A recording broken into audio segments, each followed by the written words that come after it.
Welcome to the fastest daf in town. Today we're Masech the Ketubot daf Tzadi Ches. We are going to begin on Tzadi Ches Amud Aleph, about 6 lines from the top. Sholach le Rabbi Berei de Rav Yosef. So we've been learning that a woman is allowed to sell her husband's estate in order for her to be able to collect the ksuba, even without Beis Din, even not in the presence of Beis Din. There's a question if it's for the ksuba or just for the mazonos. So in this Gemara it says, Mocheres shlo bebeis din. Even though we know that she could sell outside of Beis Din, the question is sricha shvuah and sricha shvuah.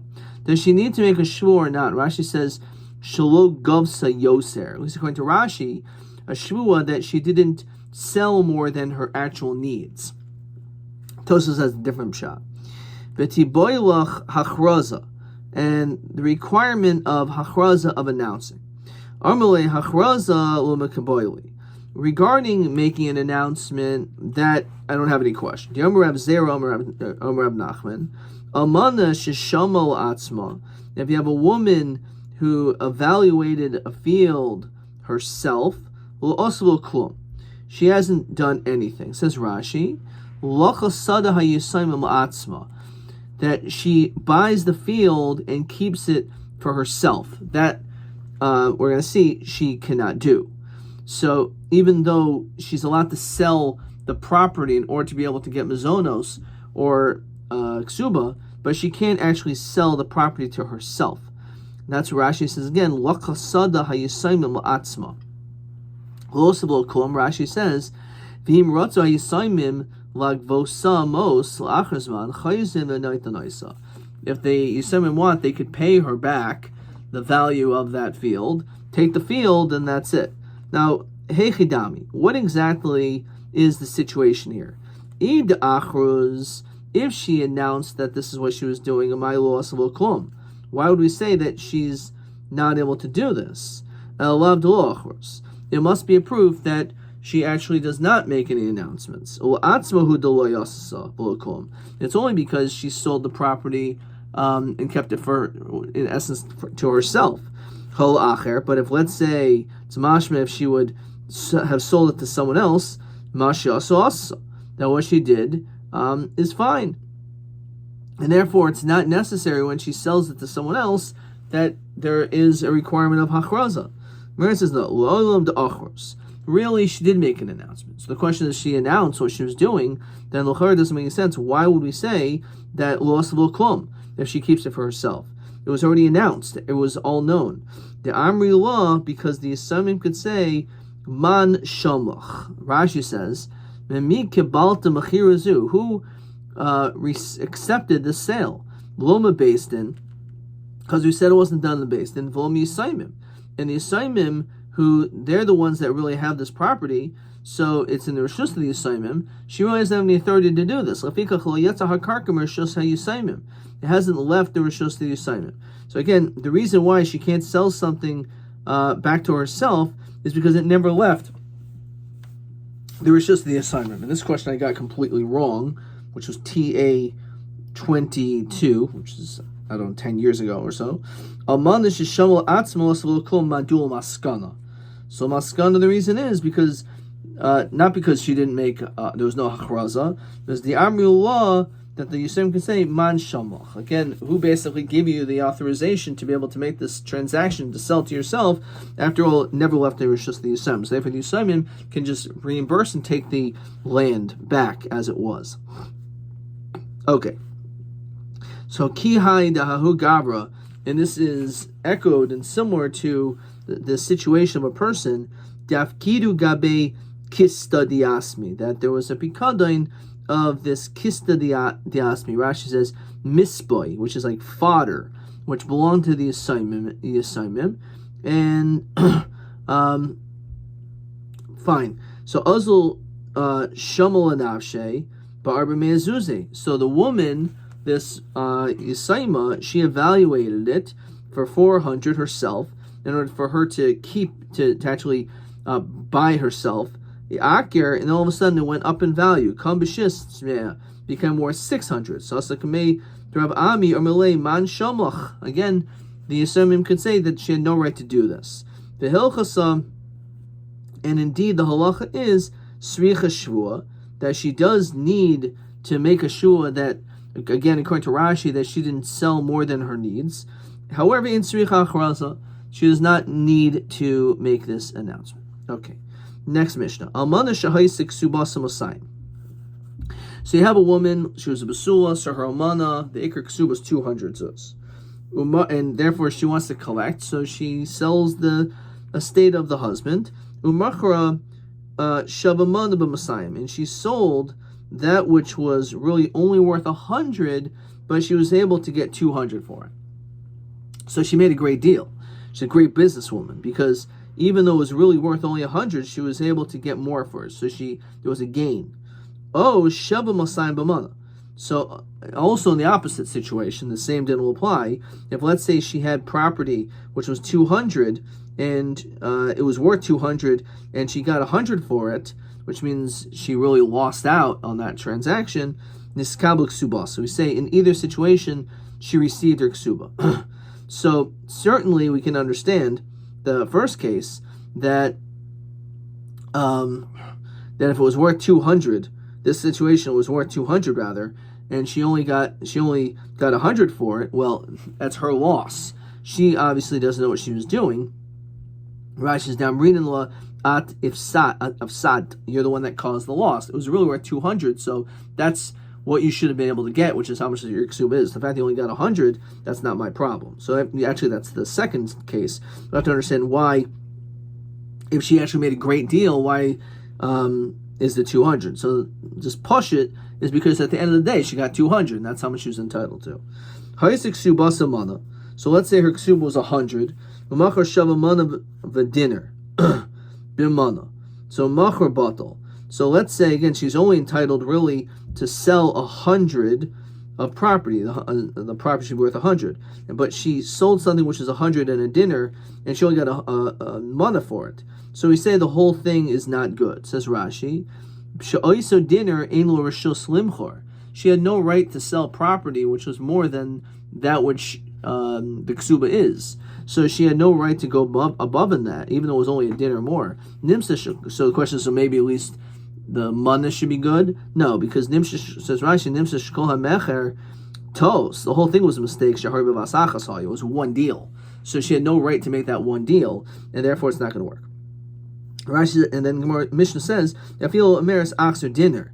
Well, Yarshin doesn't make any difference, Mechor Batal. That even if she says, well, 1 second, fine, I know I overdid a dinner, so I'll reimburse the Yarshin, but at least let this work. No, it doesn't work, because again, she had no right to sell this property, which was more than the amount she was entitled to for her ksuba. That's the opinion of the Tanakh. However, the truth is, she has the ability to do this. Of course, Rashi says, "V'hi taxer a dinner yarshim." She has to give the dinner to the yarshim. So the truth is, they're not really losing out. Fine, it was worth a mana and a dinner. She was still a great businesswoman. She only sold it for a mana. Okay, fine, but she still reimbursed the Yisayimim, so they didn't really lose out. So it always works. Ad shetei sham kedei shetishayir besada bas tishakaben. If, let's say, we're dealing with a field which there could have been remaining enough property, there would have been 9 kaban of land, or a vagina garden bas chatzi kav, half a kav, it could fine. And what's the reason for this?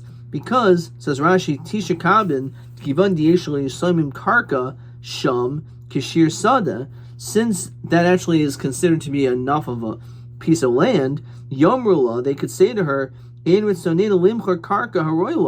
want you to sell additional property, even though you're giving me money because of the difference, again, because you didn't do a good business deal. And technically say, well, you're giving me the money. Yeah, but we don't want money. We wanted the land above, and that which is above the ksuba.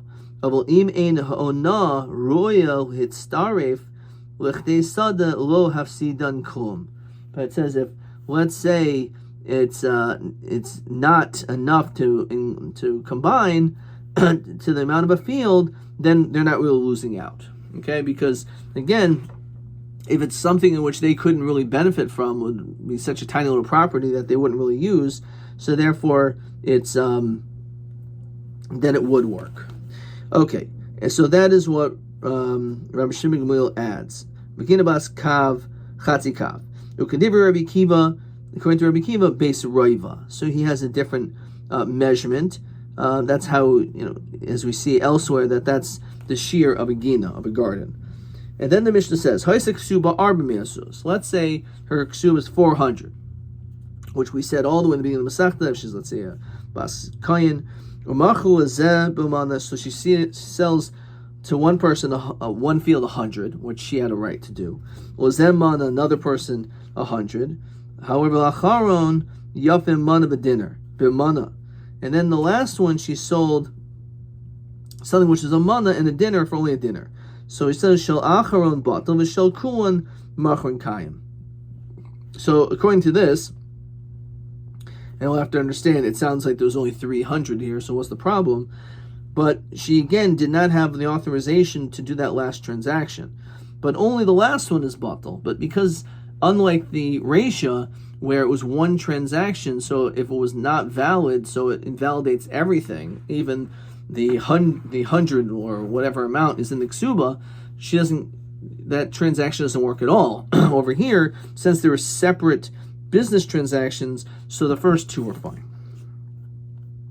So in this, the Gemara asks, Maishna Shabaman Masayim Bimana. How come when we said her ksuba is 200, and let's say she sells a piece of property for 200, but she really made a bad deal and she only sold it for 100, the Amrila at Afsat, the Yisraelim can say you caused your own loss by selling it for less. So then Shabamana b'Masayim Nami Tema Ana Ar Vachna. So L'chara, she should be able to say, why is it she only gets the 200? L'chara, she should say that basically I caused a profit, so therefore I want an extra 100. So it doesn't make sense. Why, if she did a bad business deal, so she suffers, but at the same time she made an amazing deal, she sold something which is really worth 100 for 200, so she should be able to keep that profit. Why do we say that no, you only got the 200? She should be able to collect another 100. Rav Nachman Amar Rabba Boravu, as we continue to Tzadi Ches Amud Beis, he explains that Kan Shana Rebbe, over here Rebbe learned Hakoil Labal Hamois. Now what does that mean? So Rashi says Hashaleach Shlucha L'Shuk. If you have an agent and you send them to the marketplace L'Schaira to do business for you, B'lakach B'zoil, and it turns out he bought something for a cheap price, so who's the one that benefits from it? Hakol Labal Hamois. It doesn't matter. You have a great guy that made a great business deal for you, but the reality is he's not the one with the money. The one who profits is the one who had the money that gave to the shliach. You may say in the future, well, this is a good guy, I want him to do future work for me, but you're not going to say that he benefits. It's totally on who's the one who actually has the money.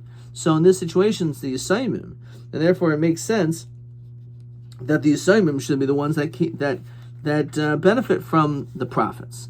Kedesanya, Hosifu lo achas yasera hakol shliach, divrei Rabbi Yehuda.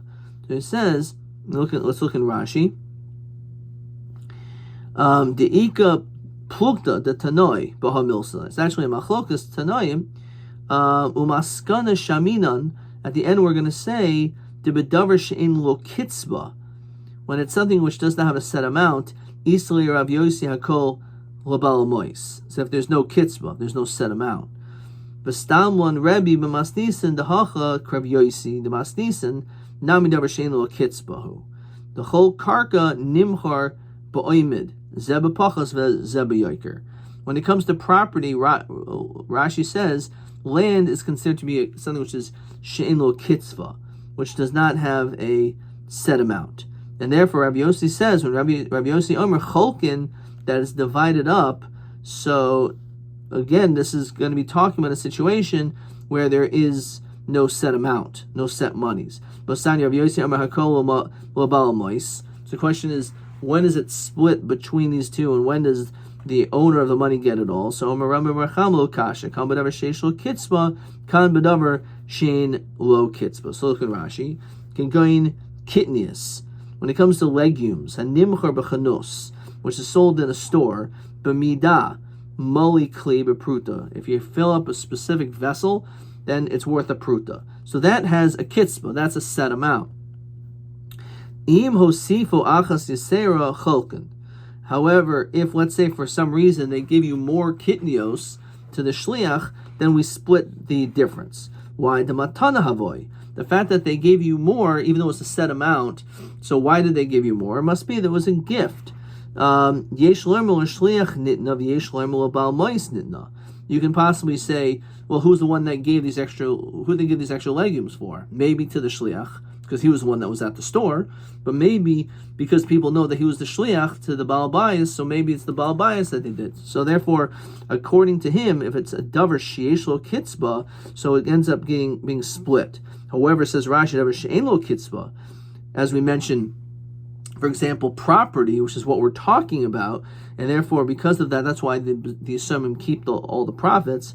It's ein lo kitzba, kigoin, talis, v'choluk, v'yaruk, different clothing, let's say, hanim charim ba'oimid, it's sold by approximation, pamim mioser, limchor b'zol, pamim b'simsum, sometimes it's more, sometimes less, hakoyel l'bal mois, shein kan matana el mecher. That's obviously the extra amount. It has nothing to do with a gift.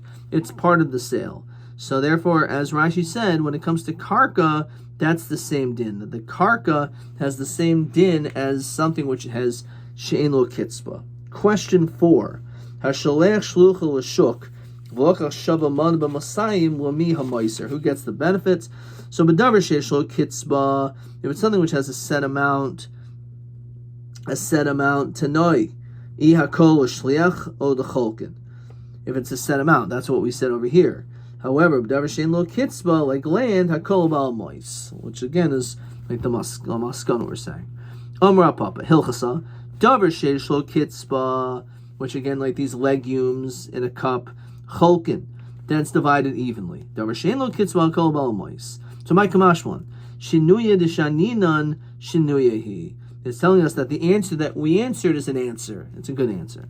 Iboilhu. Amrule, they said to her, Zavinli lichta, sell for me a lichta, which is a measurement of half a kor. So what is this? Rashi says, Amrule shluchai. They say to the shliach, to sell from my field this amount. The azab zavinli kura. And instead of selling only half a kor, the shliach sells an entire kor, sells a larger amount. Ma'isiv al davarav hu? Do we say that they're just adding on to the person's words? V'lichta miyakani, and therefore at least the lichta, the half kor, should work. The lichta should be a sale. Dilma mavra al davarav hu? Actually, he's going against his shlichus. V'lichta nami lo kani. So that's the question. It says Rashi, V'lichta miyakani, loikeach v'im ba bal habayis lachsein achayser. The question is, can you retract on at least the half? So Rabbi Yaakov, min nahar pekoid mishmeid ravina tashma. Armer bal habayis, this is in Masechtas Me'ilah, which is a short Masechta, not an easy one, but toward the end of Shas. Armer bal habayis l'shlucho, if a person says to his maid, his shliach, tein lehen chaticha l'archen. I want you to give a piece of meat that I have in this vessel, and I want you to give it to guests. Vahu Omer, and the shliach told the guests, Telu shtayim, take 2, right? Now, again, so shtayim kol echad mikem, each of you should take 2. V'hei natu shalosh, but they ended up taking 3. So the Baal Bai said, have them take 1. So he gave him 1, and the shliach said, take 2. And they ended up taking 3, so kulan mo. So all of them are over me'ilah. Says Rashi, Baal Habayis, this is talking about they got enough from Hektish, the meat of Hektish. Says Rashi, Baal Habayis moil sha'achas haisim edaitoi. He had das that they should have 1. B'shliach moil b'shnia, b'archim b'shlishis. So every one of them violated, and therefore there's an chi of mi'ilah. You have to bring a carbon ashim mi'ilos. So if you want to tell me, and this is the thing, they're being moist. There's a concept of being moist of al davarav. They're not going against the shlichus, but they're just adding to it. Mishum hachi bal habayis moil. That's the reason why the bal habayis, who only said half of what the shliach told him to do, that's still enough. Now, if let's say he said he just didn't listen to me, so that he wasn't listening to the shlichus of the bal habayis, then bal habayis am I moil. But tanan hashlichus shechuso bal habayis moil, los shechuso shliach moil. So we see proof that he did his shlichus, otherwise the bal habayis would not be moil. Whereas says no, hachamai skina di armuluhu. Now what he said to the shliach was talu achas medaito.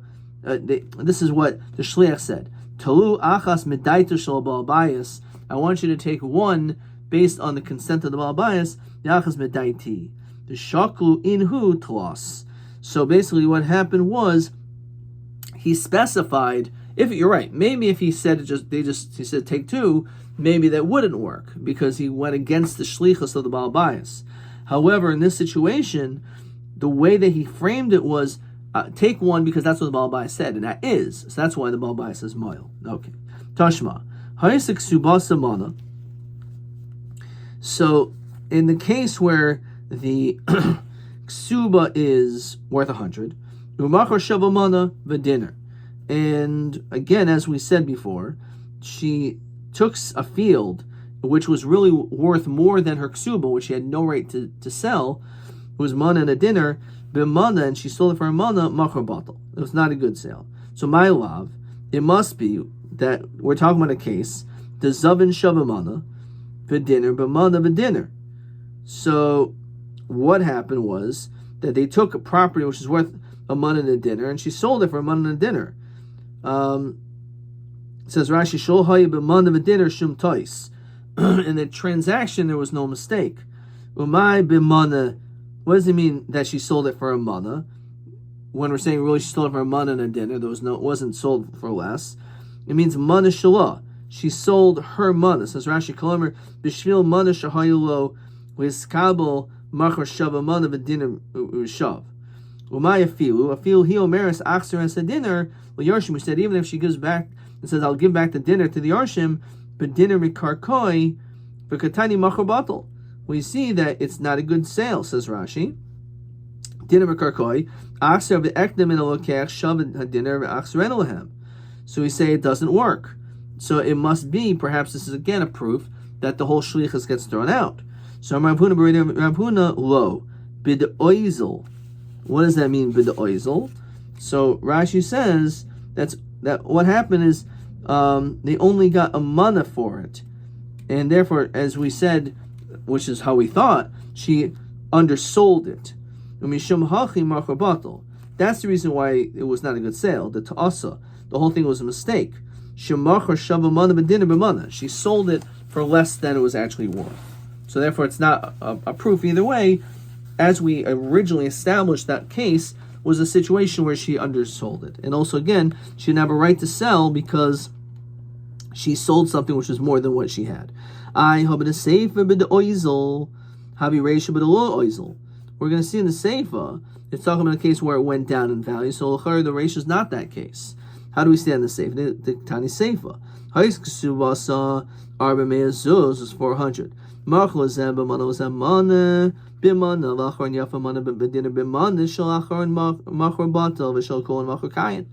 he said it's not a good sale for the last one because she undersold it. She sold it for less than it was really worth. And therefore, l'chayra, why would we need to have the ratio to tell us the same thing? Must be the ratio is talking about where it was a mun and a dinner. She sold it for a mun and a dinner. Where's the low? Ratio was seifa b'd oizel. The ratio is also in that case. So what's the extra chiddush of the seifa then? The seifa al kamashmuan time b'd oizel b'diyasmi. The only reason is because it went down in value by the assignment. Says Rashi, shol hayu od alehim klum.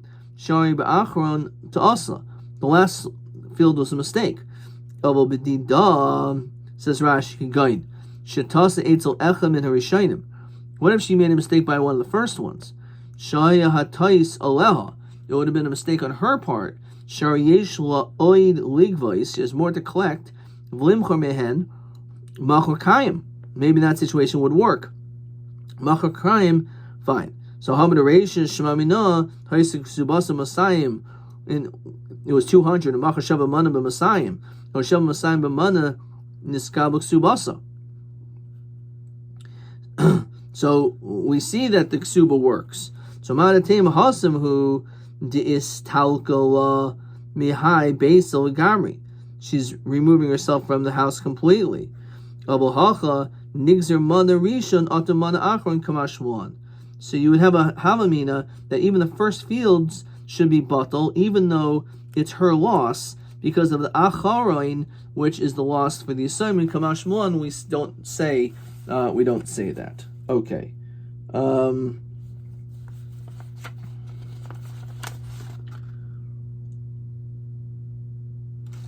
Let's see if there's any questions over here. TB 23. Hashaleach shlucha l'shuk was schayr v'rebach hashliach b'batir shal meicher l'mi shayach hatosefes l'halacha. So as we said, l'halacha, this is TB, I got this right, which is good. TB 23, it's totally on whether it's a davar sheish lo kitzba or not. When it comes to v'hilchas davar sheish lo kitzba cholkin, davar she'ein lo kitzba hakol l'bal hamois adkan.